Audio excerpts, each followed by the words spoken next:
안녕하세요. 논쟁과 분란의 시발점 보일러입니다. 안녕하세요. 불타는 남자 자작나무입니다. 안녕하세요. 빈틈없이 깔아주는 콩자갈입니다.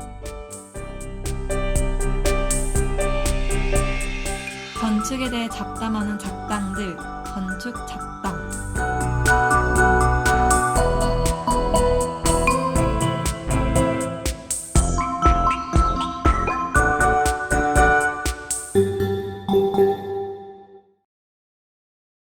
안녕하세요. 안녕하세요. 안녕하세요. 네, 자작이고요. 오늘은 지난 시간까지 우리가 좀 여러 가지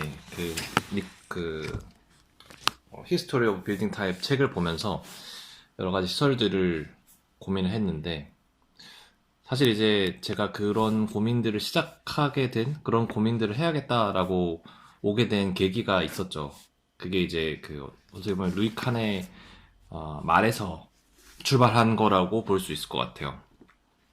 오늘 주제는 Talk at the Conclusion of the Othello Congress라는 에세이가 있어요. 에세이는 아니고 이게 강연집이라고 해야 될 것 같은데, 이게 이제 그 오텔로 콩그레스가 뭐냐면은 네. CIAM이 1928년인가부터 1959년까지 유지됐는데, 이때 59년, 그러니까 CIAM의 마지막 회의가 바로 오텔로 콩그레스예요.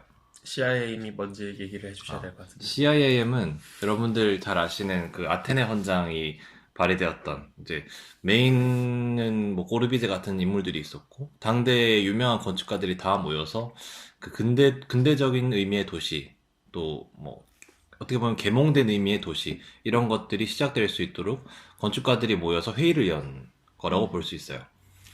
뭐 우리가 대표적으로 잘 아는 아테네 헌장에서의 뭐 주거를 나누고, 주거와 뭐 여가와 일과 뭐 순환과 이런 것들을 나눠가지고 생각하는 그런 내용들이 CIAM에서 처음 등장한 개념이었다고 볼 수 있겠죠. 사실상 이제 좀 내로라 하는 근대 건축가들은 다 모여 있었기 때문에 어떤 진정한 의미에서의 어떤 합의를 이끌어냈다라고 보기는 힘들 것 같아요. 그런 연구들이 요즘 많이 나오고 있고, 특히 이제 아테네 헌장 같은 경우도 CIAM의 직접적인 동의가 있었던 것은 아니고, 그냥 꼬르비제가 혼자서 밀어붙여서 CIAM의 이름을 붙여가지고 내버렸기 때문에 다른 사람들의 불만이 굉장히 많았다라고 저는 배웠었어요. 그래서 이제 칸도 이제 서서히 이제 이름이 굉장히 알려지면서 CIAM에 나가게 됐고, CIAM의 마지막 회의에서 이러한 발제를 하게 된 것이죠. 이 내용은 지금 출간되어 있는 책 중에 루이 칸 에센셜 텍스트라는 책이 있어요. 이 책이 로버트 톰블리라는 분이 루이스 칸의 말들을 모아가지고 책으로 만든 건데, 루이스 칸이 실제적으로 책을 낸 거는 없죠. 근데 말은 굉장히 하는 걸 좋아했어요. 왜냐면 강의 같은 것이 들어오면 거의 마다하지 않고 다 갔거든요. 회사 일이 아무리 바쁘고 정신이 없어도 어디 가서 얘기할 자리는 다 갔어요. 네. 근데 그러다 보니까 이게 강연이다 보니까 뭐 그때그때 두서없이 얘기하는 것들도 되게 많고, 아직 정해지지 않은 생각도 되게 많고, 또 이 강연이랑 저 강연이 계속해서 이제 비슷한 주제를 이야기하게 되는데, 그 시기에 자기가 생각하고 고민했던 것들의 내용들이 그때그때 반영돼서 말로 나오고 있는 것들이 굉장히 많아요. 하지만 이 책 죄송한데 한국어로는 안 나와요. 한국어로는 없어요. 국내에서 루이 칸의 말에 관한 텍스트를 볼 수 있는 건 서울대학교 김강현 교수님이 번역 감수하셨던 그 학생들과의 책에 대화. 있죠. 루이스 칸 학생들과의 대화. 지금은 절판돼서 없는 걸로 알고 있어요. 나오나요? 있을걸요? 새로 나온 걸로 새로 알고 나온 있어요. 거예요? 네. 그럼 앞으로 자장님이 해요? 하실 생각은? 저거를 알겠어요. 번역한 수도 있을 것 이거는 같은데. 정말 힘든 일이에요. 네. 네. 아무튼 아무튼 고통스러운 일이죠. 그래서 이 내용을 조금 얘기를 해볼 거고, 네. 먼저 그 전에 한 3가지 정도의 질문이 있어요. 우리가 그 전까지 이 시설들을 쭉 고민을 하면서 이어져 왔는데, 그렇다면은 우린 대체 지금에 와서 어떻게 시설을 정의할 것이며, 건축을 시작하는 것이 무엇이며, 그리고 칸이 얘기하는 우리가 이제는 좀 자주 들을 법한 휴먼 디자이어, 그리고 휴먼 어그리먼트라는 게 대체 뭘까? 근데 이제 이 질문에 대해서 다 얘기하는 거는 좀 그런 것 같고, What is the beginning of architecture라는 질문을 먼저 좀 얘기를 해봤으면 좋겠어요. 네. 우리가 도대체 건축을 할 때 뭐가 건축의 시작이라고 생각하는가? 뭐가 시원이고, 뭐가 우리가 건축을 생각하는 시발점이 되는가? 시발점이요. 네. 아, 이게 원초? 이렇게 번역되어 있는 경우도 시발점이 있는데, 가장 맞는 표현일 수도 있겠네요. 사실 시발점이 가장 맞는 표현인 네. 것 같아요. 그렇죠. 아, 건축의 시발점.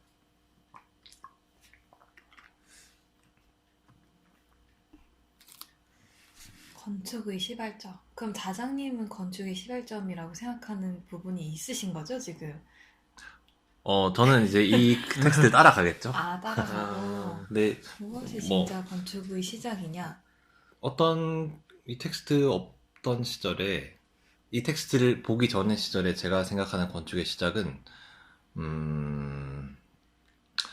사이트 플랜이었죠. 사이트 플랜? 네, 배치도? 사이트 플랜을, CAD를 뽑아가지고 그 네. 위에다가 사이트 플랜을 그리는 게 건축의 시작이었죠, 저한테. 그러면 프로그램 테이블이 필요하고, 프로그램 테이블을 받아서 사이트 플랜에다가 걔네들을 올려보겠죠. 하지만 그거보다 더 전에 저는 그냥 사이트 플랜에서 예쁜 조각을 만드는 게 제 가장 큰 목표였어요. 한 대학교 한 2학년 때까지만 해도. 그 시절이 떠오릅니다. 그랬죠. 그냥 그렇게 예쁜 그래, 조각을 조각을 만드는 하고 게 있었죠. 정말 좋았어요. 아니, 예뻤어요. 괜찮아요. 네. 맞아요. 네. 저는 오히려 엄청나게 원시적인 시절로 돌아가서 생각을 했었던 것 같아요. 그러니까 그때 2학년 시절의 공간이 무엇인가에 대한 얘기가 나올 때 저는 뭔가 작용 반작용이란 얘기를 했었어요. 맞아요. 기억나네요. 네. 작용 반작용처럼 인간이 뭔가를 공간을 만들려는 의지가 있고 그거에 따라서 공간이 반작용적으로 생겨나고 그게 저는 건축이 아닌가라고 생각을 했던 것 같아요. 근데 그렇게 치면 사실은 굉장히 두루뭉술하긴 한데 정말 오래전부터 건축은 있었던 거고 뭔가 공간을 만들려는 의지가 있는 어떤 인간과 그걸 실현해서 만들어진 공간 그게 건축이 아닐까 시작이 아닐까 이렇게 생각합니다. 저도 콩자갈님의 의견에 동의하는 것 같아요. 근데 저는 사실 뭐 좀 저희가 다 알만한 얘기로 하자면 이렇게 처음 설계 수업 시간에 가면 이렇게 맞아요. 스크립트를 나눠주고 우리가 그러니까 한 해 혹은 한 학기 동안 이런 프로젝트를 할 거야라고 교수님들이 이렇게 얘기를 하잖아요. 네. 저는 사실 그 시간이 어떤 건축의 시작이라고 생각하고 되게 좋아했던 아무도 좋아하지 않았던 것 같지만 저는 아니요, 좋아했어요. 저도 네. 좋아했어요. 저도 되게 좋아하니까 좋아했는데 하는 거지. 네, 그렇죠. 근데 갔을 때 이런 문제의식들과 가능성들을 던져주잖아요.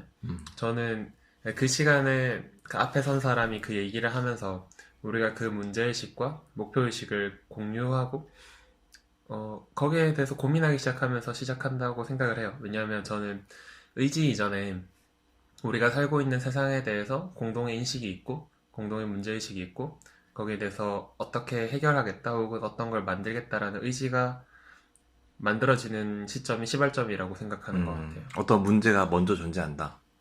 현상이라고 하겠죠. 문제라고 하면 너무 부정적인 함의를 맞아요. 가지니까 어떤 현상이 먼저 존재하고 거기서부터 의지가 드러난다. 현상을 추상화해서 우리가 공유하게 되는 그 지점에서 맞아요. 저는 시발되는 것 같아요. 맞아요. 네. 저도 굉장히 공감할 수 있는 얘기들이었고. 근데 이제 제가 약간 이 글을 읽으면서 네. 되게 좋았던 지점은 그 전까지는 그렇게 생각을 못했어요. 그 전까지는 어떻게 생각했냐면 조형을 하고자 하는 의지가 있고 이 조형하고자 하는 의지를 대응하는 건축 네. 공간이 있고 네. 그 공간이 조각과 다른 점은 이걸 밖에서 보지 않고 우리가 안에서 보기 때문에 정말 몸으로 느껴지는 좋은 공간이라는 게 존재해서 네. 내가 그걸 구현해낸다. 음. 그것을 위해서 제일 첫 번째로 건축을 시작할 때 드러나는 것은 뭐 드로잉, 지각적인 형태의 드로잉, 뭐 스티븐 홀리 같은 사람들이 그리는 것 같은 굉장히 다시점적이지만 동시에 막 빛이 느껴지는 수채화 드로잉, 피터 줌토가 그리는 목탄으로 된 굉장히 강한 그 연기 같은 뭔가 느낌이 드는 그런 강한 드로잉. 분위기를 장악하는 그런 드로잉. 그런 드로잉. 네. 난 그 이거 할 거야. 드로잉 안에는 굉장히 어떤 그 성스러운 것에 대한 갈망이 있었어요. 맞습니다. 비어있는 공간에 대한 갈망이 있었어요. 자장님도 성스러움에 대한 갈망이 있지 않나요? 굉장히 강해요. 그럼요. 네. 근데 그 시절에 저를 생각을 해보면 정말 그런 것만 원했던 것 같아요. 그리고 그런 맞아요. 것만 원했던 분들도 되게 많았어요. 지금도 그렇고. 네. 그렇게 보면 이제 다른 얘기들은 필요 없고 우리가 순수하게 공간의 단편들을 만들어 가보자. 이걸로 시작을 해보자. 이런 얘기들이 있었죠. 그런데 이제 좀 본격적으로 얘기해볼게요. 루이스 칸이 대체 누구냐? 루이스 칸이라고 하기도 하고 누구는 이제 그렇게 읽으면 안 된다. 루이 칸이다. 라고 하기도 하는데 루이 칸이라고 저는 읽을게요. 네. 루이 이사도르 칸. 이게 이제 뭐 유명한 사람들은 다 위키피디아에 이름이 올라가 있으니까 여기 설명을 하고 있는데 뭐 필라델피아에서 건축을 했고 초기 때부터 그렇게 막 유명하지 않은 사람은 아니었어요. 그 동네 그 주에서는 굉장히 유명한 네. 인물이었고 그러다가 이제 그 우리가 잘 알고 있는 그 리차드 메디컬 센터 네. 그 엄청 커다란 헐로우 컬럼이라고 그러죠. 비어있는 속이 빈 기둥, 서비스 스페이스 역할을 하는 속이 빈 기둥과 내부에 리서치 센터들, 랩들이 쭉 있는 그 건물이 굉장한 주목을 받으면서 엄청난 충격을 안겨다 줬죠. 이렇게 간결하고 기능적이면서도 강력하고 원시적인 힘을 가지고 있는 건물이라니 그러면서 굉장한 인상을 줬는데 그때부터 월드와이드 페이머스 아키텍트가 됐어요. 네. 사실상. 근데 이제 위키피디아에서 칸을 이렇게 설명해요. Khan created a style that was monumental and monolithic. 굉장히 기념비적이고 모놀리틱이라는 거는 그 거석적인 뭔가를 얘기하죠. 단일 거석. 근데 이 얘기를 하면서 His heavy buildings for the most part do not hide their weight, their materials, or the way they are assembled. 이게 뭐 상충하는 얘기라고 볼 수도 있는데 어떤 굉장히 강한 무게감, 물질성, 그리고 그 물질들이 축조되어 있는 어떻게 우리가 수업 때 얘기하는 것처럼 생각하면 텍토닉. 그것들이 드러나는. 그러니까 밖에서 보면 굉장히 요즘은 그런 말 쓰더라고요. 알카이즘이라고, 의고적이라고. 의고적이다. 보면 고대로 돌아간 것 같은 그런 느낌을 확 주는. 여기서 약간 설명을 부연하자면 이게 약간 자장님께서 이게 상충되는 것 같다고 말씀하신 거는 그쵸. 저희가 텍토닉의 개념과 반대되는 개념으로 모놀리틱이 있죠. 네, 왜냐면 모놀리틱이라는 거는 거대한 돌을 깎아서 만든 어떤 형상에 가까운 거고 테토닉이라는 것은 이제 목재나 작은 재료들을 조합해서 그쵸, 만들어내는 그 결과가 보이는 거를 그쵸. 우리가 텍토닉이라고 하는데 지금 여기 위키피디아에서는 둘 다가 루스칸의 건축에서 보인다고 얘기하고 있는 거죠. 그렇죠. 근데 사실 거석을 깎아서 텍토닉을 만들어낸 거라고 볼 수도 있을 것 같아요. 그러니까 칸이 그 특히 콘크리트 줄눈을 집어넣은 그런 것들 보면 네. 뭐 안도는 칸의 아류다 이런 말도 있는 것처럼. 안도가 정말 듣기 싫은 거. 그래서 이제 이거를 어떤 그 루이스 칸의 건축이 드러나는 스타일들을 설명을 하고 있어요. 그리고 많은 사람들이 루이 칸을 그런 존재로 이해하기도 해요. 뭐 포스트 모더니즘의 어떤 고전적이거나 아니면 의고적인 성향의 건축이 밖으로 드러나는 굉장히 뭔가 의미를 담고 있는 기호들이 밖으로 드러나는 것 같은 건축과 근대 건축의 아주 차가운 그 표면이나 차가운 공간 그 사이를 매개하고 있는 건축가다라고 평가하는 사람들도 있어요. 근데 이제 제가 이 내용들을 보면서 저도 어렸을 때 칸을 처음 만났을 때는 그 다큐멘터리를 통해서 봤었는데 네. 마이 아키텍츠라는 굉장히 유명한 다큐멘터리가 있죠. 그렇죠. 그 아들분께서 아들이 이름이 뭐였죠? 뭐 나다니엘 칸인데 나다니엘 칸. 네. 아버지의 그 삶을 추적하면서 약간 씁쓸하면서도 동시에 뭔가 뭉클한 그런 내용이에요. 약간 아드님께서는 건축에 대한 이해가 그렇게 높으시지는 않지만 이제 그걸 추적하면서 조금씩 알아가는 것 같이 맞아요. 보이는 다큐였어요. 그러면서도 아들은 끝까지 아빠의 삶에 대해서 완전히 이해하는 사람은 아닌 것처럼 보였어요. 그렇게 의도한 것 같아요. 네, 뭔가 굉장히 상처받은 약간 유일하게 상처받은 존재 이렇게 그려지는 느낌이 있거든요. 그분이 아들이 좀 많고 자식들이 좀 따님이 많으신. 딸이 많으시죠. 둘이 있고 아들이 하나인데 그리고 그러세요? 와이프가 세 명이 와이프가 세 있죠. 명이시니까요. 그럼 굉장히 복잡하네요. 굉장히 복잡한 각 거예요. 아내 첫째 부인에게서 딸을 하나 낳고 두 번째 그쵸. 부인에게서도 딸을 하나 낳고 그쵸. 세 번째 부인에게서 아들을 아들 낳았는데 낳았죠. 그분이 나다니엘 칸이고 그렇죠.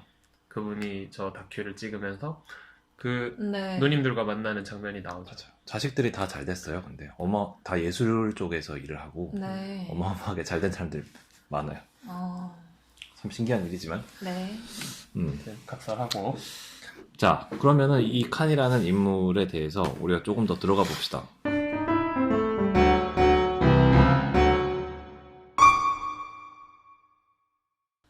이제 이 글을 읽으면서 사실 생각하고 싶은 건 루이스 칸의 건축이 주는 어떤 굉장히 강하고 기념비적인 느낌들을 잠깐 잊었으면 좋겠다는 생각이 들어요.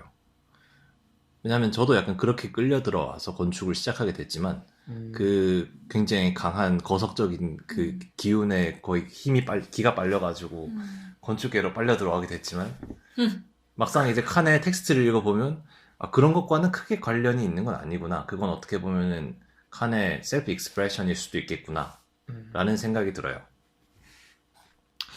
대화를 시작하면서 칸이 이렇게 이야기를 합니다.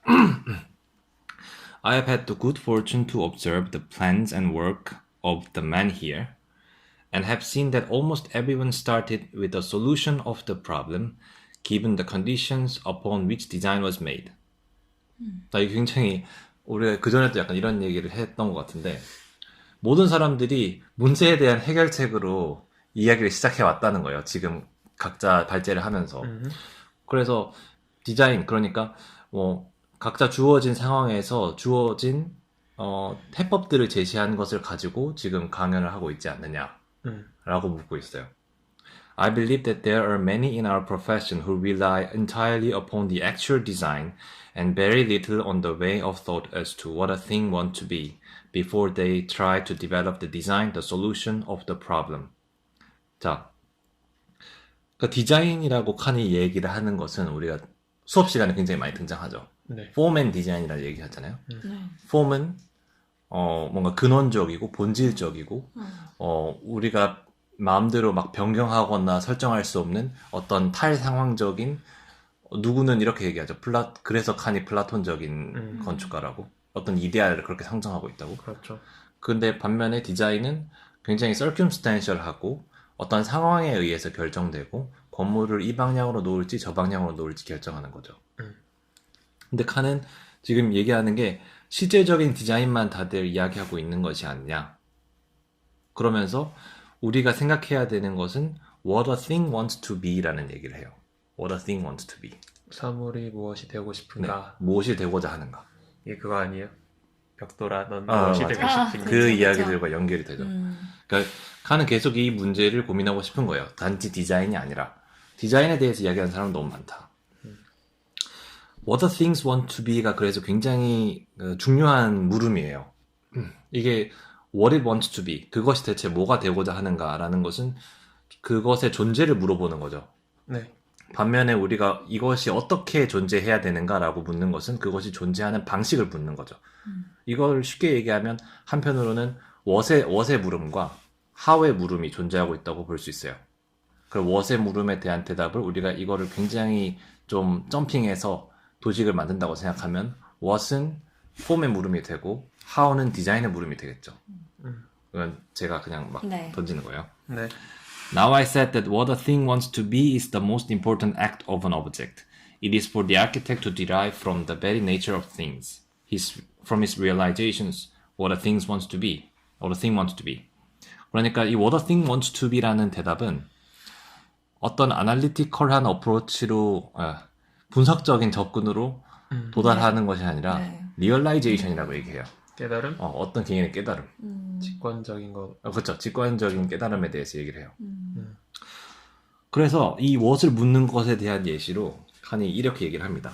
거리에 대해서 얘기를 해요. 자, 어떤 도시의 중앙에 있는 거리는 건물이 되고자 한다. 이렇게 얘기해요. 자기가 이제 what the things want to be를 거리에게 물었더니 거리가 자기한테 대답을 하더라는 거죠. 자기는 건물이 되고 싶어요. 근데 이게 그냥 거리가 아니고 칸이 이제 앞에 막 다른 도시들을 막 열거를 해요. 그러면서 어떤 대도시의 스트릿은 빌딩이 되고자 한다. It doesn't want to be just a street. 그냥 길이 아니다. And that is realization. 우리가 그걸 깨닫는 게 깨달음이다. 네, 그래서 왜 빌딩이 되고자 하느냐? 그걸 이제 대답을 어떻게 하냐면 that that is a building, you will not have to dig it up every time a pipe goes bad. 그래서 이게 건물이 되는 순간, 우리가 길을 건물로 생각하는 순간, 그냥 도로 위에다가 아스팔트를 깔고 그 위에다가 사람들이 다니는 그런 길을 만드는 게 아니라 그 길을 어떤 구축물로 생각해서 땅의 중력에 저항해서 뭔가를 세우고 그 안에 공간을 만들겠죠. 그러면서 이제 그 공간이 여기서는 이제 굉장히 쉬운 얘기를 했지만 파이프가 들어가면서 뭐 그런 다른 시설물들이 들어가야 되는 공간을 길 아래에 길을 건물로 지음으로써 만들어준다. 다시 한 번만. 그러니까 길이 그냥 이렇게 바닥을 포장하는 게 아니라 길을 건물로 세운다 이거죠. 그렇죠. 그렇죠. 그렇게 되면서 이제 그러면은 길이 있고 길 바닥 아래 공간이 있고 길이 만들고 있는 내부적인 공간이 있을 거 아니에요? 네. 네. 그럼 이제 그 길이 만들고 있는 내부적인 공간에 파이프가 들어가겠죠, 당연히. 지금은 땅 안에 묻혀 있지만. 길 하부에 있는. 그쵸. 그렇죠. 그렇게 해서 이제 이게 건물이라고 생각하면 그 파이프를 위한 공간을 길이 지어주고 있는 거죠. 내부에. 그래서 이제 we will not have to dig it up every time a pipe goes bad인 거예요. 파이프가 고장날 때마다 맞아. 길을 파서 딱 길을 파서 확인하는 할 게 필요가 아니라 없는 거죠. 내부 공간으로서의 길을 인지하고 그렇죠. 그거를 뭐 어떻게 보면 관리하고. 뭐 그런 요즘에는 그런 접근들이 길을 네. 이렇게 건축화하고자 하는 접근들이 있을 수 있겠다는 생각이 들어요. 지하철도 사실. 그래서 지하철 같은 네. 것도 그런 거죠. 근데 이게 이제 굉장히 단순하게 처음으로 이제 딱 던지면서 시작을 하는 거고 그 뒤에도 뭐 여러 가지 얘기들을 해요. Auditorium은 wants to be a thing. 어떤 대상이 되고자 하는데 it wants to be an instrument. 악기가 되고자 한다. 그래서 오디토리움은 우리가 소리를 듣는 바에 대해서 주어진 시설이다. 뭐 이런 식으로 얘기가 진행이 되겠죠. 자, 이 what it wants to be라는 것은 어떤 대상의 existence will이랑 연결이 돼 있어요. So therefore, the existence will of something, an auditorium, a street, a school, will be the thing which makes the form. 여기서 얘기하는 form이라는 것은 어떤 형태를 얘기하는 게 아니겠죠. 이데아적인 형상을 얘기하는 거겠죠. 그 형상에 우리가 이것의 존재 의지, 어떻게 이것이 있고자 하는가, 그것이 이제 무엇으로 있고자 하는가, 이것을 묻는 것이 그것의 형상을 만들어내는 것이 되겠죠. 그것의 폼을 물어보는 질문이 되겠죠. What is the existence will of school? 학교라는 것의 존재 의지는 대체 뭔가? 학교는 대체 뭐가 되고자 하는가? 이걸 묻는다는 말이에요. 자, they will give you many things which will help the practitioner make a pretty good profit out of his commission by following the rule of rules. 법들의 법칙, 법칙들의 법칙을 따름으로써 누군가가 나한테 이건 정확하게 프로그램 테이블을 얘기하는 거예요. 프로그램 테이블을 그 사람들이 나한테 주고 학교를 짓기 위한 가이드라인을 나한테 주고 내가 그걸 받아가지고 적당히 괜찮은 프랙티셔너가 이것을 실제로 디자인으로 수행할 수 있도록 뭔가를 쥐어줬을 때 An architect thinks of a school possibly as being a realm of space within which it is well to learn. 건축가들은 그렇게 생각하면 그냥 그걸 그대로 받아서 생각하면 안 된다는 거죠. But this is not an architect at work. 이거를 그대로 하는 사람은 건축가가 아니라고 얘기하고 뭐라고 얘기하냐면 그냥 프로페셔널이라고 얘기를 해요. 전문가? 그래서 하는 전문가와 건축가를 구분을 하는 태도를 네. 취해요. 전문가는 이걸 받아서 능숙하게 솔루션을 제공하지만 건축가는 리프로그래밍을 하는 사람인 거죠. 지금 저희는 이런 대화가 사실 익숙하잖아요. 네. 근데 듣는 분들이 약간 혼미하실 수 있을 것 같아서 아, 정리를 좀 하자면 우리가 보통 설계를 할 때 어떤 테이블, 그러니까 표 같은 걸 받게 되는데요. 그러면 이제 발주처에서 우리는 거실, 뭐 주택을 질 때는 거실이 얼마, 뭐 방은 어느 넓이, 화장실은 2개인데 하나는 샤워실이 있어야 되고 뭐 이런 얘기를 하죠. 네. 그런 테이블이 뭐 당연히 학교나 병원이나 이런 큰 시설일 때 엄청나게 길어지고 사실 그걸 처리하는 것도 엄청나게 힘든 일이죠. 그렇기 때문에 전문직종으로서 건축사가 존재하고 있는 거고요. 그런데 지금 루이스 칸의 경우에는 그거를 해결하는 정도는 그냥 전문가라고 부르는 거다. 더 뭐 전문가를 비난하거나 비하하는 건 아니겠죠. 그렇죠.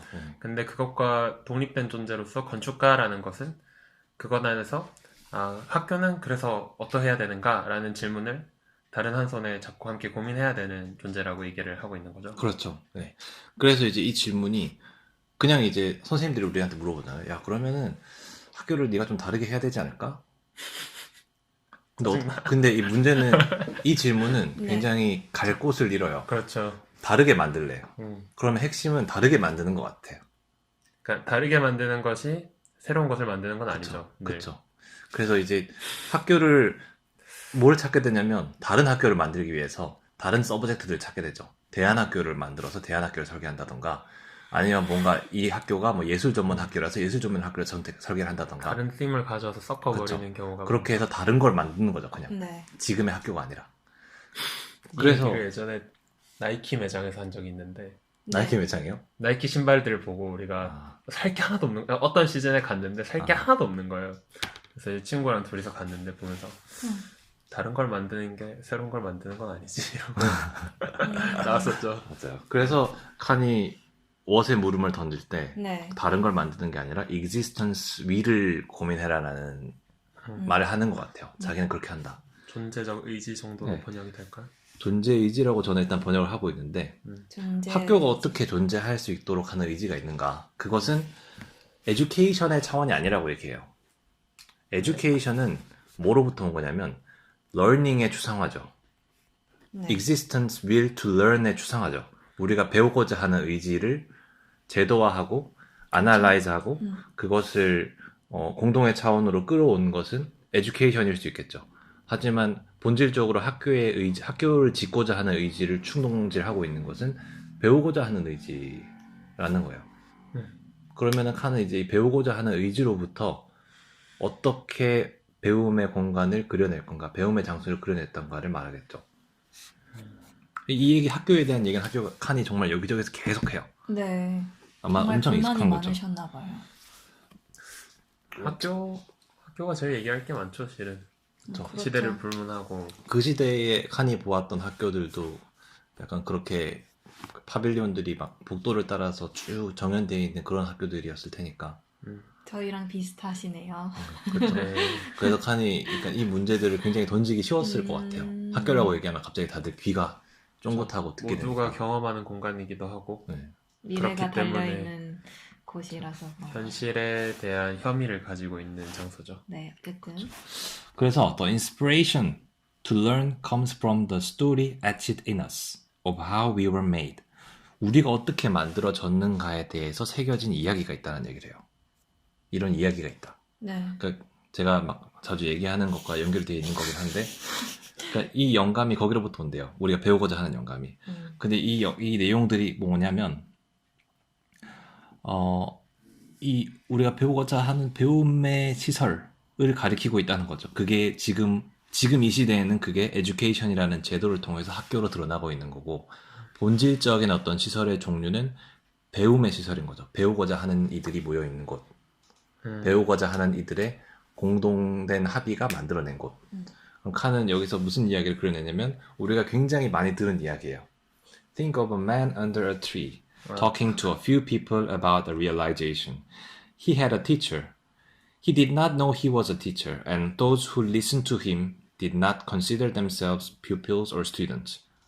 아직 선생과 학생이라는 제도는 성립되지 않았지만 그 이전에 뭔가를 많이 알고 있는 것 같은 이 사람한테 찾아가서 내가 뭔가를 좀 들어야겠다 라고 하는 그 의지가 발현되고 있는 그 모여있는 그 공간. 내 위에 나무가 있어. 그 위에 나무가 있어야겠죠. 네. 그늘이 있고 그늘이 있고 머물 다 만한 같이 바라볼 만한 뭔가가 있고 머물 만한 장소가 있고 어떤 사람은 앉고 어떤 사람은 서고. 정말 플라톤스럽네요. 그래서 이제 이 사람들이 이렇게 모여있는 그 근원적인 이야기가 있는 거죠. 네. 이게 사실 중세 스콜라 대학들이 설립되게 된 계기랑 또 비슷해요. 네. 원래 캠퍼스라는 말이 캠퍼스. 커다란 들판이라는 뜻이거든요. 음. 사실 이제 그 어떤 종교적인 지도자가 갑자기 나타나서 사람들이 그 사람들 주변으로 모이기 위해서 그런 야드 같은 곳에 다 같이 모여가지고 이 얘기를 들었죠. 뭐 그런 공간인 거예요. 그런 공간에 사람들이 모이기 시작했는데 이게 그냥 가만히 모여 있으니까 너무 덥고 이러니까 좀 더 오래 얘기를 듣고 싶고 그러니까 나무 아래를 자연스럽게 찾아가겠죠. 뭔가 그늘을 만들겠죠. 네. 또 그 사람이 뭔가를 가리키고 그리워할 수 있는 공간이 또 필요하겠죠. 그 사람이 보고 있는 그 타블렛을 같이 볼 수 있는 시선이 주어질 수 있는 공간을 찾겠죠. 그렇게 찾아가다 보면 그게 이제 institution of learning의 어떻게 보면 아키타입이라고 할 수 있겠죠. 원형이라고 할 수 있겠죠. 이거를 생각했다. 건축이라는 영역에서 이 무엇, what, 그것의 본질을 묻는 것은 이게 인스티튜션을 묻는 게 아닌가 싶은 생각이 들었어요. 그래서 네. Every city is made up of institutions. If you were to consider the making of a city, you would have to consider the organization of the institutions. 저는 이 문장에서 굉장히 감동을 많이 받았어요. 네. 한국어로 왜냐면- 말해주시죠. 그 도시라는 게 있잖아요. 네. 근데 우리가 도시를 고민한다고 하면 도시 안에서의 움직임, 도시 안에서의 패스, 도시 안에서의 이 공간에서 저 공간으로 가는 효율, 혹은 도시의 역사성, 도시의 장소 만들기, 도시의 여러 가지 것들이 있잖아요. 네. 이 많은 주제들이 도시라는 이름을 가지고 나오는데 루이카는 그 도시라는 문제가 어떤 모빌리티의 문제도 물론 맞고 어떤 집적도와 부동산의 문제도 물론 맞고 좋은 길 만들기, 도시 재생 이런 문제도 분명히 맞는데 중요한 것은 이 도시가 시설들이 모임으로써 만들어진다는 거예요. Organization of the institution이라고 얘기를 하잖아요. 네. 이 도시라는 것이 이 시설들이 없이 도시라는 것이 성립이 가능한가? 이 문제를 우리가 던져볼 수 있을 것 같아요. 어떤 쉽게 이제 얘기하면 이건 이제 학교에서도 이런 수업이 있었는데 제가 정확하게 그 현상학 이론가를 이름을 정확히 기억이 안 나요. 피터 칼인가? 하여간 그 사람이 쓴 글이 있는데 대략적으로 내용만 이야기를 해보면 도시라는 것이 어떤 법원이라는 존재 없이 도시가 어떻게 서겠느냐라는 게 있어요. 어떤 법제가 있고 어떤 범죄와 그 범죄에 대한 처벌이 가능한 공간이 없이 어떻게 그렇게 커다란 도시가 성립할 수 있겠느냐. 그렇다면 이 법원이라는 이 공간이 어떤 개인과 개인들 사이에 일어나는 끝없는 갈등의 연쇄, 그러니까 복수에서 복수로 연쇄되는 그 공간을 이제 그 법이라는 그 제도 안에서 그 법원이라는 곳에서 판결을 받고 심판장에서 심판을 받는 그 순간을 통해서 공적인 장으로 끌어올려 오는 거죠. 그렇게 함으로써 개인과 개인 간의 복수의 연쇄가 끊어지도록 만드는 거죠. 죽음밖에 없는 그 사태로부터. 그렇게 해서 도시가 선다. 굉장히 보수적인 입장이에요. 사실. 그래서 이제 그런 법원이라는 시설이 도시를 만든다. 이렇게 생각할 수도 있겠죠. 그분은 법원이라는 것에 주로 중점을 두신 거예요? 아니면 많은 시설 중에 하나로서 그냥 법원을 시설 중에 얘기하는 거예요? 하나로서 네. 보는 게 맞을 것 같아요. 음, 그냥 그런 것처럼 이런 시설들이 도시를 만들고 있다. 휴먼 어페어들을 다루고 있는 시설들이. 일리가 있는 말이죠. 그래서 어떤 길이 도시를 만든다 뭐 이런 게 아니고 아무튼 정답이라고 할 수는 없잖아요. 정답이라고 할 수는 없어요. 그쵸. 의견이니까. The institution of learning must have in its mind, must have in its sense, the realm of spaces which are good for learning are not a program which says that you must have so many of this or so many of that, but the realm of spaces which you feel is sympathetic to learning. 우리의 배움에 뭔가 감정적으로 이입하게 되는 그런 공간이 필요하다. 저는 이걸 배움의 애트모스피어라고 얘기하고 싶어요. 그런 공간을 그려내야 된다. 근데 이걸 그려내기 위해서 우리가 해야 될 건 어떤 프로그램 테이블이나 가이드라인이 우리에게 쥐어주는 이것과 저것의 수많은 것들을 채워넣는 건물이 아니다라고 얘기를 하는 거죠. 그러니까 아까 얘기했던 거랑 같이 얘기를 해보면 그런 전문가들이 프로그램 테이블을 구현하고 평면 안에 배치하는 것에서 그들의 업무가 끝나는 것에 반해서 건축가 같은 경우에는 이 시설의 아키타입, 그러니까 이 시설이 무엇이 되고자 하는지, 무엇이었는지에 네. 대해서 질문을 하고 그것을 구현하고 실현하기 위해서 노력하고 고민해야 된다는 그렇죠. 얘기죠. 그렇죠. 그 정확한 분위기, 그 나무 아래서 모두가 배우고 서로에게, 그러니까 더 많이 아는 자에게 궁금증을 가지고 질문을 던지고 이야기를 듣던 그 형상에 가깝게 학교가 다가가야 된다고 생각하면서 그래야 된다는 거죠. 그렇죠. 하지만 거기서 이제 each one은 각각은 그 폼에 대한 자꾸 영어를 자꾸 써야 되는데 네. 각 개별의 영어로 읽어서 그래. 건축가들은 그 디자인을 각자의 해석에 맞춰서 디자인을 한다고 해요. 하지만 그 원형 자체는 변하지 않는다고. 그래서 절대 선이 있다는 건가요? 절대 선이라고 볼 수는 없을 것 같아요. 저는 이제 제가 해석하기로는 네. 그렇게 해서 모두가 공감할 수 있는 배움의 시작이 일어나는 장소에 대한 이야기가 있다라는 생각을 해요. 저는 공감하고 있는 이야기가. 이렇게 루이스 칸이 많은 건축가들이 좋아라 하잖아요. 근데 그런 이유가 네. 저는 절대 선을 주장하지 않아서라는 생각을 아. 많이 할 때가 있어요. 그러니까 네. 건축가들은 좋아하는 게 원형을 던져주고 그 다음에 거기에 대한 모든 판단은 각자에게 맡겨주는 걸 되게 좋아하는 것 같은데 그걸 칸이 했어. 네. 원형은 어딘가에 있어. 이 이상은 우리가 터치할 수 없는 이상이 어딘가 있는데 그것에 대한 해석과 그것이 임재하는 공간을 만드는 건 각자의 몫이다. 개별의 몫이다. 저는 그 얘기에서 지난번 자장님께서 얘기한 지식의 섬으로 모두가 노져가는 모습이 생각이 나요. 노져가는 다양한 모습들이 있군요. 여기 이제 그 이야기를 좀 더 확장해서 이제 시설이 중요하다라는 얘기를 하기 위해서 이렇게 얘기해요. 당신들은 지금 다들 어바니즘에 대해서 얘기하고 있다. 이 CIAM이 모인 이유가 그거니까. 네. 근데 자기는 한 가지 포인트를 더 더하고 싶대요. 그게 뭐냐면 어바니즘이라는 것은 모빌리티나 뭐 도시의 분할이나 조닝의 문제가 아니라 study of the institution of housing, the institution of movement, the institution of schools 이라는 거예요. 우리가 그 시설들을 하나하나 고민해 나가면서 그 시설들의 오르가나이제이션을 고민할 때 도시가 선다는 얘기예요.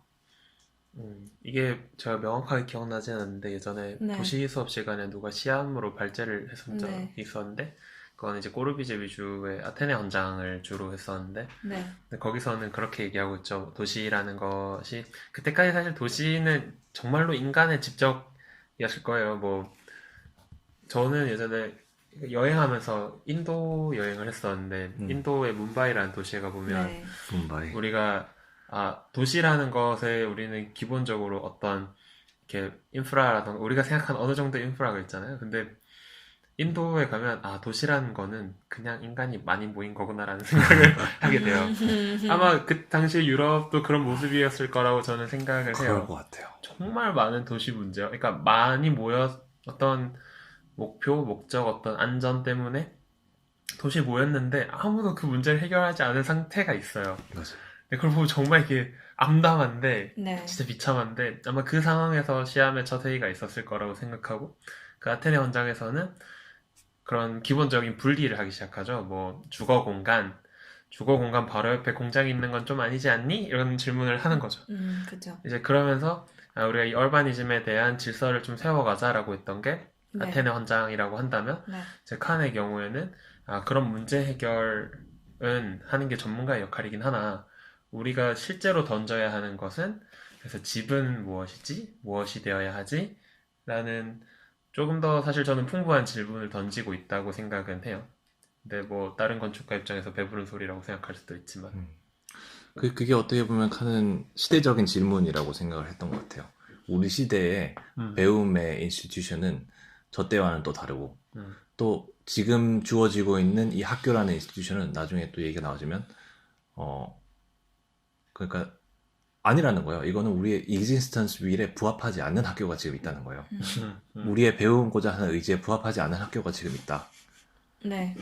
그래서 다시 생각해야 된다라고 얘기를 하는 거예요. 네. 이 얘기가 나온 지가 지금 70년 정도가 됐는데 아직도 우리는 네. 똑같은 물음을 던지고 있죠. 그렇죠. 아직 그 시대를 벗어나지 아직 제도가 못한 바뀐 적이 건가. 없어요. 네. 근데 그렇죠. 그래서 이제 중요한 것은 institution of learning, institutions of movement, institutions of living. The spirit of start is the most marvelous moment at any time for anything, because in the start lies the seed of all for all things that must follow. 그렇기 때문에 우리가 인스티튜션에 대해서 고민을 해야 되기 때문에 시작의 정신을 고민하라는 얘기예요. 건축을 시작할 때 뭘 어떻게 시작을 할래? 뭘 고민하면서 건축을 시작을 할까? 그것을 먼저 물어야지만 우리가 당연히 인스티튜션에 대해서 얘기할 수 있겠죠. 왜냐하면 인스티튜션이란 건 휴먼 어페어를 다루고 있죠. 아까 그 법정이라는 곳에 대한 원형을 생각해 보면 네. 그 복수와 복수가 이어지는 그 끝없는 그것을 다루고 있죠. 저 휴먼 어페어에 대한 뭐, 설명을. 인간사라고 볼 수 있겠죠. 인간사. 아, 우리가 그 소설 같은 곳에서 많이 볼 수 있는 그 네. 온갖 종류의 인간사들. 사랑하고, 사랑하고, 증오하고, 미워하고, 필요로 하고 그런 것들. 그런 거죠. 네. 자, 그래 지금 우리는 모든 걸 다시 생각해야 된다. 자, 갑자기 창조 경제가 생각나. 다시 생각해야 된다. 근데 네. 그런 다시 생각하고자 하는 움직임들이 많이 있는 것 같긴 해요. 근데 우리가 이걸 또 다시 보자면 칸이 이제 자기는 미국 사람이 미국에 있잖아요. 네. 근데 이제 CIAM에도 유럽권의 사람들도 많이 있고 그렇잖아요. 고르베즈 네. 같은 존재들 아, 보면. 네. Now, take in our country. 우리 도시를 좀 봐라. 시청사를 한번 봐라. 자, 우리는 여기 시청사를 가는데 더 이상 이제 이 시에서 일어나는 어떤 정치적인 사건에 참여하기 위해서 가는 게 아니라 그냥 거기서 서류 떼고 접수 보고 뭐 각종 행정 절차를 처리하기 위해서 들렀다가 오는 그런 공간으로 생각한다. 그런데 이 시청의 어떤 본원적인 existence 위를 우리가 고민을 하면 이 시티홀을 시티홀로 만들 수 있게 만드는 것은 사람들이 모일 수 있는 공간을 만드는 거다. 사람들이 그 도시의 중심으로 모이는 그 공간이 시티홀이었는데 지금의 시티홀은 그 existence 윌에 부합하지 않는다라는 얘기를 하는 거죠. 미국에서. 그래서 뭐라고 얘기하면 어떤 바로 이미지를 그냥 그려버려요. 어떤 분수가 막 솟아올라오는 그런 공간에서 사람들이 거기서 만나는 것을 즐길 수도 있는 어떤 중심적인 장소를 그리고 있어요. 그걸 그리면서 무슨 얘기를 하냐면 피카소가 필라델피아에 왔다고 생각을 해보면 지금 나는 피카소를 데리고 갈 곳이 없다. 그러니까 피카소는 어디로 가냐면 피카소는 호텔로 간대. 당연히 우리가 생각했을 때 미국에서 피카소가 오면 호텔에 가서 호텔이 마치 그 도시의 시티홀인 것처럼 즐긴다. 그런데 이제 비교를 사실 해요. 유럽에 있는 여러분들은 그렇지 않지 않느냐. 어떤 유럽의 그 역사 깊은 광장으로 데려가고 어떤 커다란 홀로 데려가고 거기 가가지고 피카소와 같이 얘기를 나누겠지. 하지만 미국의 도시에서 나는 피카소를 호텔로 데려갈 수밖에 없다. 이렇게 얘기가 나오는 거죠. 이 얘기가 사실 굉장히 공감이 되는 얘기였어요. 그래서 이제 칸이 계속 이제 주제가 바뀌면서 다른 얘기들이 막 나와요. 이제 건축가는 집을 짓는데 이 집을 지을 때 그냥 집 하나를 고민하지 않는다고 얘기를 해요. 이게 이제 앞에서 인스티튜션과 비기닝을 사고하는 건축가는 우리가 집을 예시로 놓고 봤을 때 어떤 집을 생각을 하느냐, 그거를 이제 나눠가지고 얘기를 하는 거예요. 첫 번째는 그냥 하우스. 우리가 이제 콤마 치고 있는 어떤 하우스가 있어요. H-O-U-S-E. 두 번째는 하우스가 있어요. A-H-O-U-S-E. 세 번째는 홈이 있어요. 그러니까 요 세 가지 이거를 뭐 세겹의 집이라고 부를 수 있을 것 같아요. 네. 뭐 다른 것에도 마찬가지고. 근데 이 첫 번째는 symbolical meaning of house예요. 그 집이라는 것이 우리에게 주어지는 유형적이고 human affair적인, 이건 그냥 제가 붙인 얘기예요. human affair적인 것들, 상징적인 네. 의미로서의 집. 네. 두 번째는 a house, 디자인으로서의 집이죠. 앞이 폼으로서의 집이었다면 a house는 개별적인 circumstance에 반영하고 있는 디자인으로서의 집. 근데 대다수의 우리가 보고 있는 건축 잡지의 집들은 a house죠. 그 주어진 상황과 사이트에 대한 설명을 하고 거기에 대한 네. 적절한 솔루션과 해결 방식으로서의 집들이 소개가 되죠. 마지막으로 홈은 이렇게 얘기할 수 있을 것 같아요. lived house라고 얘기할 수 있을 것 같아요. 우리 학교에서 lived라는 개념을 교수님들이 얘기를 많이 하셨던 것 같아요. 왜냐면 교수님들도 대부분 어떤 페노메놀로지, 현상학이라는 것을 기반으로 공부를 한 세대가 우리 윗세대이기 때문에 그들이 이해하고 있는 것에서 lived라는 개념은 굉장히 큰 개념인 것 같아요. 네. lived라는 것은 그냥 삶으로서의 집, 사라진 집, 내가 삶으로 채워가는 집. 옛날에 그 보일러님이 저한테 그런 얘기를 하신 적이 있어요. 무서워. 내가 무슨 말을 했지? 제가 막 많이 했어요. 그 1층에 그 뭐 그런 얘기 했어요. 뭐 위에 뭐 공방에 사람들이 살고 1층에 뭐 가게가 만들어지는데 그 1층에 있는 가게 공간이 어떻게 물건을 사고 싶은 분위기를 어떻게 만들 것인가 뭐 이런 얘기를 했던 것 같은데 그때 이제 뭐 뭔가를 하기보다는 그냥 그 사람들이 자기 물건으로 채워갈 수 있는 공간을 만들어서 그 사람들의 때가 그냥 그 공간에 묻으면 된다. 그렇게 해서 그냥 분위기를 만드는 거다. 라는 얘기를 했던 것 같아요. 했을 법해요. 네. 그게 이제 어떻게 보면 리브드 하우스예요. 홈. 네. 그냥 그 사람들이 채워가는 후의 문제, 포스트 아키텍처의 문제죠.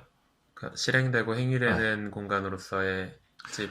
그렇죠. 뒤에서부터 얘기를 해보면 이 홈이라는 내가 사는 집은 이미 벌어진 사건이거나 앞으로 벌어질 사건이에요. 지금 건축가의 영역이 아니죠. 그렇죠. 건축가는 얘를 어떻게 바라보냐면 역사적인 사료, 지금 일어나고 있는 현상으로 바라볼 뿐. 그리고 앞으로 드러날 자기가 지을 집이 이러한 삶을 입었으면 하는 기대의 차원에 있는 공간이에요. 그거는 이상과 일어난 현상 사이에 있는 일어난 현상이 있는 그 양쪽에 있는 것이죠. 홈이라는 것. 반면에 어하우스는 굉장히 구체적이고 지금의 문제를 얘기하고 있어요. 지금 이건 이렇게 돼야 된다. 어하우스는 지금 남향으로 이렇게 봐야 되고 남향으로 보는데 남향에 뭔가 커다란 건물이 있어가지고 남향으로 못 갈 것 같으니까 천창을 차라리 내고 북쪽으로 얇은 창을 조금 줘가지고 두 개 빛을 섞어서 거실을 만들자. 뭐 이런 식으로 디자인의 문제가 있고 하우스는 삶이란 무엇인가? 인스티튜션 오브 리빙을 고민하는 게 하우스예요. 이데아. 인스티튜션 오브 리빙을 어떻게 고민하는가? 너무 큰 문제죠. 우리가 삶을 어떤 방식으로 살아갈 것인가에 대한 문제를 고민하는 게 심볼리컬 미닝 오브 하우스죠. 그럼 여기서 막 나다 오피스텔, 뭐 전원주거, 오피스텔인데 어떤 거는 뭐 정말 부엌조차 없는 오피스텔의 삶을 우리가 그릴 수 있을까? 네. 내가 원하는 삶은 그런 삶이야. 그럼 부엌을 빼고 문을 딱 열고 들어왔는데 바로 화장실인 거야. 옷을 거기서 다 벗고 싹 지나가면 바로 샤워하고 그대로 그냥 침대로 눕는 그런 식의 평면이 그려질 수 있을까? 집이 거의 컨베이어 벨트인데. 네, 컨베이어 벨트로서의 집. 그게 하우스라고? 아니요. 그런 식의 하우스의 고민을 종류 하게 중에 되는 거라고요. 그럴 수 있다고? 네. 근데 어하우스는 이런 고민을 하는 건 아니에요. 그렇죠. 그거는 이미 그 정해진 상태에서의 문제와 디자인을 그쵸. 풀어내는 문제. 근데 이 하우스의 문제를 고민하기 시작하면 우리가 삶을 어떤 이야기로서 구체화할 수밖에 없어요. 그래야지 우리가 그 삶이 담고 있는 정서를 그릴 수가 있다고 생각해요, 전. 근데 이거 저의 사견이었고. 그래서 지금 칸의 경우에는 이 세 가지 중에 어디에 중점을 두고 있는 건가요? 건축가는 당연히 symbolical meaning of house를 고민해야 된다고 얘기하죠. 어하우스는 전문가의 몫이에요. 건축가는 전문가이면서 동시에 이 고민을 할 수 있는 철학적 전문가의 역할을 요구하는 거예요. 엄청 힘든 일이죠, 사실. 어떤 개인들에게. 네. 근데 칸은 약간 제정신이 아닌 사람이에요, 진짜. 왜요? 왜요? 칸은, 그러니까, 칸이 왜 마지막에 부도인 상태로 회사가 끝났냐면 엄청 유명했잖아요. 네. 네. 칸은 또 엄청 많이 다니고, 프로젝트도 엄청 많았어요. 근데요? 근데 칸은 돈이 안 되는 프로젝트를 심지어는 건축주가 더 이상 돈이 없어서 이거는 진행할 수 없겠습니다 라고 얘기해도 끝까지 해서 줬어요. 하자고. 제정신이 아니지. 제정신이 아니지. 그러면 그거를 자기 돈을 부어서 지었다. 자기 돈을 벌어서 그냥 했어요. 근데 짓지는 않고 짓지는 설계 못했고 도면까지만. 설계 도면까지 다 해서 다 갖다 줬어. 그러니까 못 건축가로서의 자기의 의무를 다 하는 거. 네? 자기애가 엄청 강했다고 볼 수도 있고 내 손가락, 내 회사에서 나가는 도면이 네. 여기서 멈출 수 없다. 그 사람의 욕망을 자극하고 싶었던 것 같아요. 이게 끝까지 다 해서 주면 그 사람이 지을 수도 있지 않을까. 그리고 막 방글라데시나 이런 데서 인도에서 프로젝트 같은 것들을 막 하면서 안 될 프로젝트들이 너무 많았는데 돈도 안 받고 그냥 끝까지 다 해줬어요. 실시도면까지 다 쳐준 거지 그냥. 근데 그 돈은 이제 직원들 돈은 줘야 되니까 계속해서 빚은 내고 그 상황이니까 마지막에 자기는 그렇게 돼버린 거죠. 그러니까 운영에 대한 개념이 전혀 없었고 그렇죠. 그냥 건축이라는 정신을 실현하고자 하는 인간이었던 것 일관성. 같아요. 그냥 이거를 이 의지를 실현하기 위해서 이 건축을 네. 지어줘야 된다. 돈은 아무 필요 없다. 저는 계속 그러니까 칸에 대한 발제를 들으면서 뭐 나중에 토론 때 할 수 있는 얘기겠지만 칸이 그 존재 의지 혹은 시설이라는 단어로서 네. 저는 건축가들에게 경종을 울리고자 했다기보다도 한편으로 칸의 주적은 관료제 사회와 자본주의라고 그럴 수 있을 것 생각이 같아요. 들어요. 네. 그리고 어떻게 보면 이 건축을 짓고자 하는 건축주들에게 그 고민을 하자라는 얘기를 하는 것 같아요.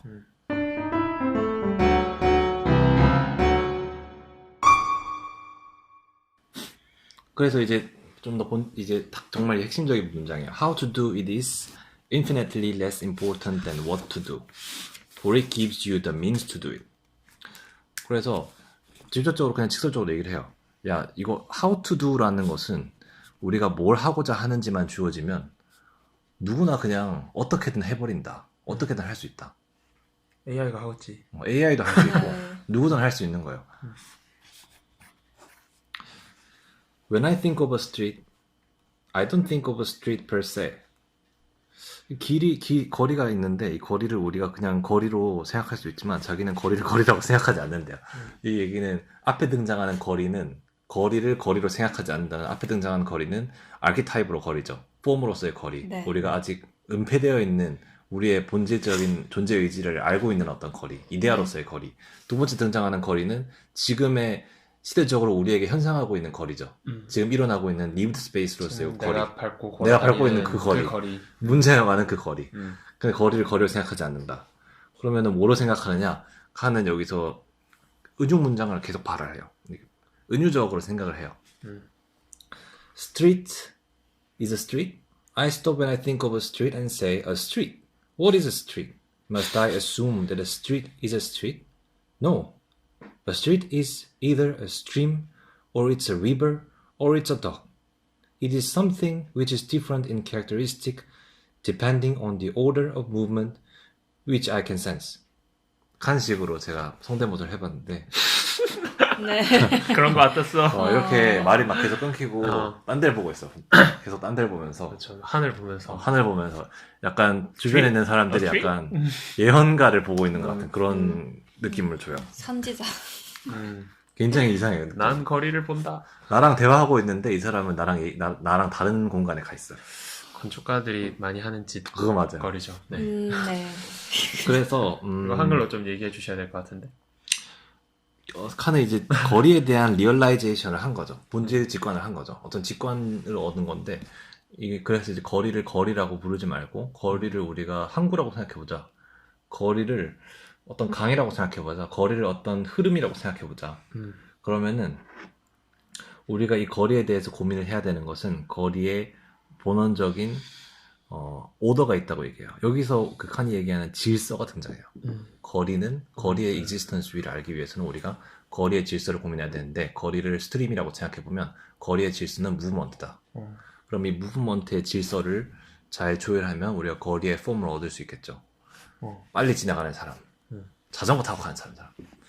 이 얘기는 사실 우리가 수업 때 굉장히 많이 들었어요. 왜냐하면 많이 했죠. 교수님이 계시기 때문에 그렇죠. 그 교수님이 특히 이런 질문을 많이 했거든요. 네. 움직임의 질서를 고민하라고. 네. 움직임의 질서라고 얘기했으면 학생들이 훨씬 쉽게 알아들었을 수도 있을지 네. 모르겠는데 하여튼 우리는 모든 걸 저렇게 들으면 파편적으로 인식하는 경향이기 맞아요. 때문에 네. 그거를 하나로 단어로 이렇게 함축을 해주셔야 되는데 구조로 이해를 못하면 뭘 못 나가요. 우리는. Metaphoric thinking 제가 붙인 건데 Then I said that 칸이 이제 계속 이 본질을 뭔가 지금의 거리가 뭔가 이 거리는 우리의 어떤 본질적인 뭔가로부터 벗어나 있다. 지금의 학교도 벗어나 있고 지금의 랩도 벗어나 있고 왜냐하면 어떻게 보면 우리의 이것이 되고자 하는 이 의지가 뭔가 조금씩 바뀌고 있는 건 아닌가? 그래서 이것을 우리가 아는 것으로부터 우리가 알지 않는 어떤 다른 인지적인 차원으로 돌아가기 위해서 메타포를 한다고 저는 생각을 해요. 이건 제가 그냥 붙이는 얘기예요. 은유적인 사고라는 것은 우리가 알고 있는 것으로부터 알고 있지 않은 그렇지만 알 것 같은 뭔가를 발생시키는 의미의 수단이라고 생각을 해요. 추상화라고도 할 수 있는 추상화라고 할 수는 없을 것 같아요. 왜냐하면 그 은유가 쥐어지는 그 감각적인 의미는 굉장히 생생하거든요. 그래서 칸이 이제 그 랩을 굉장히 많이 했잖아요. 리차드 메디컬 센터도 랩이고 그 뒤에 이제 솔크도 랩이죠. 네.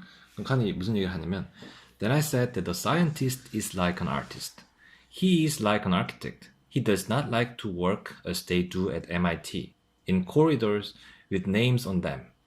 He likes to work in a kind of studio. 그럼 여기서 뭐가 되냐면 랩은 스튜디오인 거예요.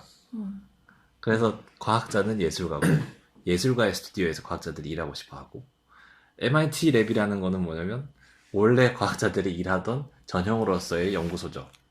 복도가 쫙 있고 연구실이 착착착착착 있는데 그거랑 뭐 랩이 전혀 구분되지 않은 상태에서 막 엄청 커다란 설비가 이런 것들이 막 가면서 과학자들 그 밑에서 실험기기 만지면서 연구를 하던 그런 곳이라면 리차드 메디컬 센터나 솔크 연구소는 과학자들이 굉장히 우아한 자기 연구실, 티크 목재로 되어 있는 자기 연구실을 딱 가지고 밖에 창문을 열면은 저기 바다가 보이고 그런 공간으로 바뀌어가는 거죠.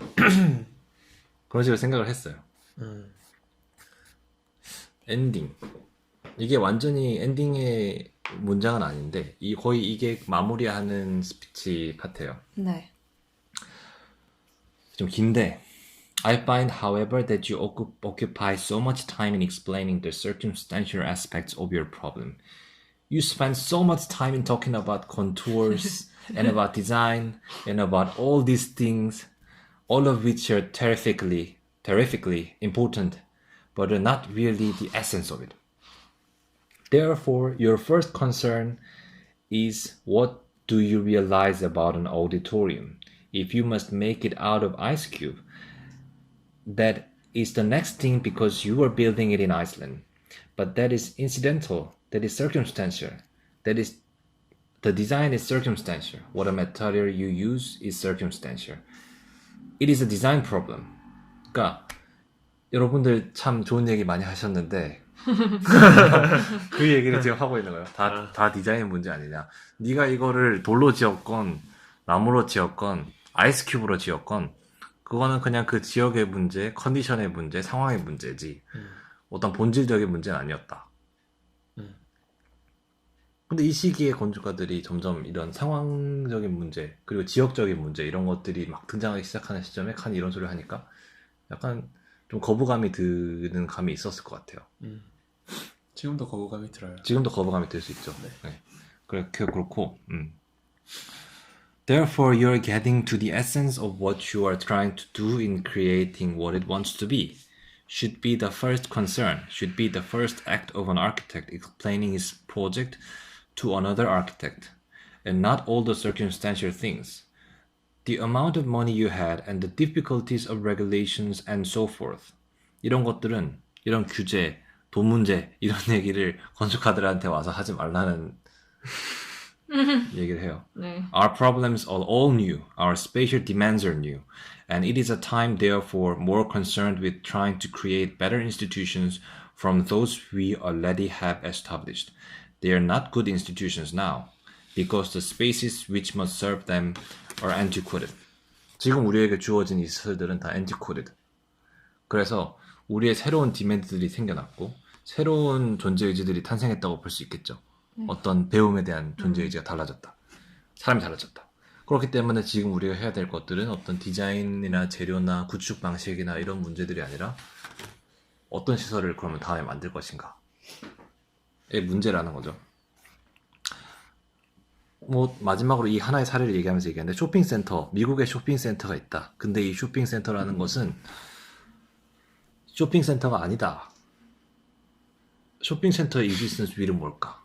그러면 지금 있는 이 미국의 쇼핑센터들은 그냥 사는 센터래요. 바잉 센터래요.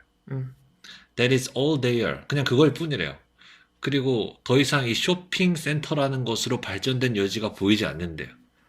쇼핑센터라는 것은 굉장한 경의를 가진 거래요. 뭔가 쇼핑센터에 뭔가 근원이 있대요. 뭐지? 그걸 우리는 아직 도달할 수는 없지만 사냥터. 약간 그런 걸 수도 있을 것 같아요. 네. 바잉 센터만 남아있대요. 그냥 나한테 물건을 들이미는 사라고. They are devices for buying. That's all. 석사 논문 중 네. 스탠포드 앤더슨이라는 그 학자가 있어요. 이분이 2016년에 돌아가신 걸로 나오는데 이 스탠포드 앤더슨이 칸을 영권을 묻는 자라는 주제로 글을 쓴 게 있어요. 연권? 영권. 볼륨 제로를 얘기해요. 볼륨 제로. 영권? 영권. 1권, 2권, 3권, 4권 있잖아요. 아, 빵권? 네, 어떤 역사책에서의 빵권. 없는 책인데 없는 책인데. 이 영권을 묻는다고 얘기를 하거든요. 그래서 이게 무슨 얘기냐면 자기는 칸이 자기 책 별로 안 본다 그래요. 그랬다고 들었어요. 칸이 누구 별로 인용을 안 해요. 근데 책은 되게 많았다고 들었어요. 네. 근데 자기 책을 사면 앞에 일장만 보고 덮는데요. 시장만 덮대. 뒤에 문제는 디자인의 문제고, 뭐 그렇게 볼 수 있겠죠. 시장만 보는데 서론만. 어떤 질문을 하는지를 어떤 질문을 보는 던는지, 거. 그쵸. 그것만 봐요. 음. 이제 역사책 얘기를 하면서 영국의 역사책을 보는데 자기는 일장만 보면 돼. 일장만 보면 돼요. 근데 그 일장을 보는 이유는 그 일장이 영권을 알려줄 수 있는 거기 때문이에요. 음. 영권은 괜찮다. 괜찮네. 당연히 뭘 묻냐면 그 질문을 던지는 휴먼 디자이어를 묻는 거겠죠. 이 질문을 던지고 있는 이 일이 태고 시적에 이 일이 발생했던 네. 휴먼 디자이어는 1장 1권에 다 나와 있다. 뒤에 나오는 얘기는 다 그걸 실현하기 위한 여러 가지 다른 디자인의 방법들일 뿐. 그러면 지금 시대에서 내가 물어야 될 건 1장에서 던져진 이 물음이 지속되고 있다는 것을 깨닫고 지금 시대의 디자인을 만드는 거겠죠. 뭐 그런 얘기예요. 그러니까 90년대생이 온다 이런 책 보면 뒤에 거 보지 말고 앞에 90년대생이 온다라는 책을 왜 썼는가에 대한 그렇죠. 질문들이 있겠죠. 네. 서론을 보면. 네. 제가 들었던 얘기 중에 책에 대한 좋은 얘기가 제가 계속 책을 못 읽고 있었어요. 근데 어떤 분은 그것은 중요하지 않다는 거예요. 서론을 읽고 읽으면 끝이라는 거예요. 그리고 그 책을 샀다는 것 자체가 이미 저자에게 내가 할 수 있는 걸 다 했다는 거예요. 저 저자에게. 그래서 그분 책이 아주 많으십니다. 아, 네. 그렇습니다. 책에 대한 얘기. 어쨌든 루이스 칸 씨는 요 얘기를 잠깐 하고 싶은데 네. 이건 또 너무 많은 얘기가 될 것 같은데 잠깐 살짝만 얘기를 할게요. 네. 이제 칸이 이 아까 얘기했던 오텔로 콩그레스에서 네. 학교나 뭐 이런 것만 얘기한 게 아니고 되게 구체적으로 교회에 대한 얘기를 하나 해요. 교회. 그래서 루돌프 슈바르츠가 있는 거예요 지금. 루돌프 슈바르츠는 여기 있긴 한데 지금은 얘기를 안 할 거예요. 얘기를 안 할 거고요. 네. 그 칸이 교회를 다시 바라보는 일에 대해서 얘기를 하면서 그 에로사리넨이라는 유명한 건축가가 있죠. 1910년에서 61년까지 있는 우리가 아는 그 굉장히 그 에로틱한 자기 이름에 굉장히 잘 맞는 건물을 막 했던 사람이 있어요. 막 엄청 유선형에 굉장히 우아하고 마치 이렇게 얘기할 수 있을까요? 브렌타노의 조각 같은 느낌이에요, 저한테는. 새가 날아가는 것 같은데 새는 아니고 추상화된 어떤 형상인데 그게 막 비행기 공항이고 뭐 그래요. 네. 근데 그 에로사리넨의 그 MIT에 있는 크레스기의 차필이 있어요. MIT에는 작은 차필이 있어요. 엄청 예뻐요. 동그란 형태의 그 동그란 형태의 본 것 같은데. 맞아요. 되게 유명해요. 중앙에 이렇게 천창이 하나 뚫려 있는데 이 천창에 그 철물로 되어 있는 비늘 같은 거 차차차차차 달아가지고 빛이 반짝반짝반짝하고 옆으로 쫙 퍼지는 건물이 있어요. 네. 그 건물을 칸이 들어서 얘기를 하는데 엄청 험담을 해요. 까요? 엄청 까요. 칸이 보기에 이 교회는 그저 그 교회가 가져야 할 immediate calling에 답한 것이다. 그냥 예배당에 있으면 된다. 그래서 이 칸은 이 교회의 예배 공간 밖에 서 있는 주체의 이야기에 겹을 더한대요. 칸은 이 예배를 예배 안에서 드리고 있는 사람들을 위해서 주어지는 어떤 매뉴얼적인 제대, 의거되는 책상들, 중심을 만들어줄 수 있는 빛들, 네. 이런 것들을 넘어서 되게 뜬금없는 얘기를 해요. 대학교 초반에 이 얘기를 보면은 이게 대체 무슨 얘기인지 저는 하나도 이해를 못했어요. 네. 근데 교수님도 이 얘기를 막 해주시는데 이해가 안 돼요. 이게 대체 무슨 얘기일까? 하지만 이제 교수님께서는 그런 거예요 라고 얘기를 하시는데 저는 그런 거가 아닌 거예요. 근데 이제 대학원 가서 논문을 쓰면서 이 역을 다시 읽다 보니까 그런 거구나 라는 생각을 했어요. 그 칸은 이 교회라는 공간에 겹을 하나를 더 하고 있어요. 그 겹이 뭐냐면 만약 내가 건축학과의 학생이고 교수로부터 뭔가 나의 프로젝트에 도움되는 것 같은 좋은 크리틱을 들었다면 나는 정말로 행복할 것입니다. 그리고 교회를 지나며 윙크할 것입니다. 내가 들어갈 필요는 없어요. 그건 불필요한 일일 것입니다. 나는 체육관을 향해서 윙크를 하진 않을 겁니다. 그렇다면 교회란 정말로 무엇이란 말입니까? 자, 이게 대체 무슨 소린가 되게 싶었어요. 왜냐면 이 학생은 교회 가면 당연히 교회 가서 제례를 드리고 의식을 드리고 뭔가 서비스를 하고 그 서비스하는 공간이 교회의 핵심이다라고 생각을 하게 될 텐데 칸은 이 교회 밖에서 교회를 지나가는 어떤 학생을 이야기를 하고 있어요. 네. 그러니까 칸이 묻고 있는 건 symbolical meaning of church가 단지 그 제의를 드리는 그 한순간에 겹에 있지 않다는 거죠. 그 이야기에만 있지 않다는 거죠. 그냥 그 교회를 지나가고 있는 도시에 있는 어떤 학생도 그 교회를 이 도시에 있는 임지적인 대상 중 하나로 여기고 있는 거죠. 그렇죠. 교회라는 것은 그냥 그 단지 그 교회라는 그 재단 안에 있는 공간에 속한 것이 아니라 도시를 향해서 나와 있다는 거죠. 그러면서 도시를 다니는 사람에게도 이 교회가 어떤 의미를 가지고 있다는 거죠. 그러니까 이 학생이 너무 기쁜 마음을 신에게 감사하고 싶은데 이 신에게 감사하는 그 행동을 교회를 향해서 하고 있는 거죠. 윙크. 윙크. 윙크. 교회가 어떤 인지적인 대상으로서 우리의 도시에 주어진 신의 몸인 거죠. 그러니까 이 학생은 교회를 신으로서 여기고 있는 거죠. 뭐 문제적인 발언일 수 있어요. 아, 네. 하지만 그렇게 보고 있는 거죠. 이렇게 봤을 때 칸은 그 MIT 채플이 그 재단과 예배당 하나를 이렇게 그리고 있는 것이 교회가 아니고 이렇기 때문에 교회가 회랑을 가져야 함을 의미합니다라고 얘기를 해요. 회랑이라 하면 교회 외부에 있는 그렇죠. 외부에 있는 갤러리 같은 걸 지붕은 얘기하는 거죠. 있는데 그쵸, 한쪽이 네. 뚫려 있는 복도 같은. 그렇죠, 그렇죠. 그런 게 필요하다라는 얘기를 하는 그러니까 거죠. 수도원 같은 영상을 보게 되면 자주 보게 되는 거죠. 그렇죠. 그래서 어떤 네. 재단 공간, 채플 공간을 벗어나서 이 채플 주변에서 채플 안으로 들어갈 수도 있고 들어가지 않을 수도 있지만 그 채플이 있다는 것을 여전히 느끼면서 내가 교회 아닌지 교회 밖인지 교회에서 예배를 드리고 있는 건지 아닌지 모르겠는 그 애매한 순간의 공간들이 겹겹으로 쌓여 있는 걸 얘기하는 거죠. 앰뷸레터리가 있고 그렇게 함으로써 당신이 예배당 안으로 들어갈 필요가 없어집니다. 네. 그리고는 회랑은 그 밖에 아케이드를 가져야 됩니다. 그렇게 함으로써 당신은 회랑 안으로 들어갈 필요도 없어집니다. 그리고 그 밖에는 정원이 있습니다. 그렇게 함으로 당신은 아케이드 안으로 들어갈 필요마저 없어집니다. 그리고 그 정원은 벽을 가지고 있습니다. 그렇게 함으로 당신은 그 밖에 있을 수도 있고 안에 있을 수도 있습니다. 그러니까 교회가 막 이렇게 겹을 가지고 커져요. 점점. 커지면서 네. 이 밖에 있는 학생이 교회를 지나가면서 교회를 느낄 수 있게 만드는 그렇다고 완전히 교회의 예배당 안으로 수렴되어 있지는 않는 그 상황을 그리고 있어요. 칸이. 네. 그렇게 해석하는 MIT 채플은 단지 그 채플로서의 교회만이 주어지고 있는 것을 만들고 있는 것이지 네. 도시 안에서의 교회가 어떻게 심볼리컬 미닝을 가지고 있는지를 고민을 한다면 교회는 단지 그 채플 자체로만 존재할 수 없다고 얘기를 해요. 교회와 도시 사이에 있는 공간들이 교회의 상징적인 의미로서 기능을 하고 있다는 거죠. 건축에 대해 잡담하는 작당들, 건축 잡당.